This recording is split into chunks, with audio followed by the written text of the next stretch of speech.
संगीतकार ने अपना तानपुरा कालीन पर रख दिया। राग दरबारी की उत्कृष्ट पंक्तियां अभी भी हॉल में गूंज रही थीं। बादशाह अकबर ने ऊपर देखा। उनकी आंखें प्रशंसा से चमक उठीं। आश्चर्यजनक, उसने कहा। बहुत बढ़िया। मैं आपको हर दिन सुनता हूं, लेकिन मुझे लगता है कि यह पर्याप्त नहीं है। तानसेन ने मौन कृतज्ञतापूर्वक सिर झुकाया। मुझे लगता है कि आपके पास दुनिया की सबसे अद्भुत आवाज है, अकबर ने कहा। लेकिन मैं नहीं, शहंशाह, तानसेन ने मुस्कुराते हुए कहा। कोई है जो उनसे कहीं बेहतर गाता है, मैं करता हूं। वास्तव में? अविश्वासी अकबर चिल्लाया। तो फिर मुझे उससे अपने दरबार में गाना चाहिए। क्या आप इसकी व्यवस्था कर सकते हैं? तानसेन ने सिर हिलाया। मुझे डर है कि वह नहीं आएगा, श्रीमान। क्या? अगर उसने यह भी नहीं सुना कि सम्राट ने स्वयं उसे बुलाया है? नहीं, फिर भी नहीं। इस उत्तर से कोई भी अन्य सम्राट क्रोधित हो जाता, लेकिन अकबर अलग था। बहुत अच्छा, उस्ताद जी, अकबर ने तानसेन की आधी सहमी आंखों में मुस्कुराते हुए कहा। अगर वह नहीं आएगा तो मैं खुद ही उसके पास चली जाऊंगी। क्या तुम मुझे उसके पास ले जाओगे? हां हुजूर, बशर्ते आप हिंदुस्तान के बादशाह बनकर न आएं। मैं संगीत के एक विनय प्रेमी के रूप में जाऊंगा।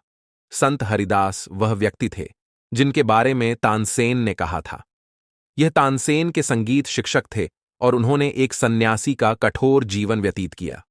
जब तानसेन और बादशाह उसकी कुटिया पर पहुंचे तो वह अपने दैनिक कार्यों में व्यस्त था।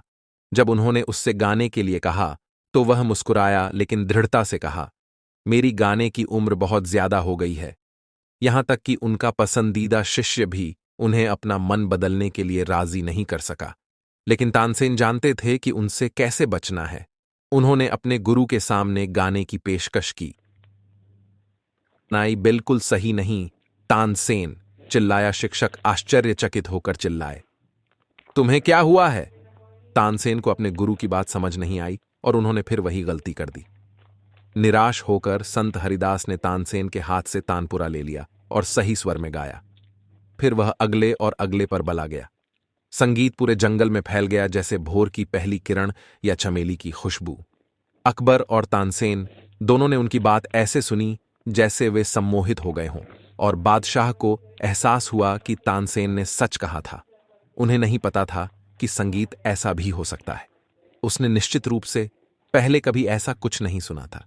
जैसे ही वे वापस जाने लगे, सम्राट ने अचानक चुप्पी तोड़ते हुए तानसेन से पूछा, आप उनकी तरह क्यों नहीं गा सकते, उस्ताद जी? तानसेन मुस्कुराए। शहंशाह, मैं आपके आदेश पर गाता हूं, हिंदुस्तान के सम्राट के आदेश पर। लेकिन गुरुजी, उसके लिए गाते हैं जो राजाओं का भी गुरु है। हे भगवान, उनका संगीत उनकी आत्मा की गहराई से निकलता है, स्वतंत्र और बिना मांगे। मैं कैसे उम्मीद कर सकता हूं मेरा संगीत इतना सुंदर और दिव्य होगा?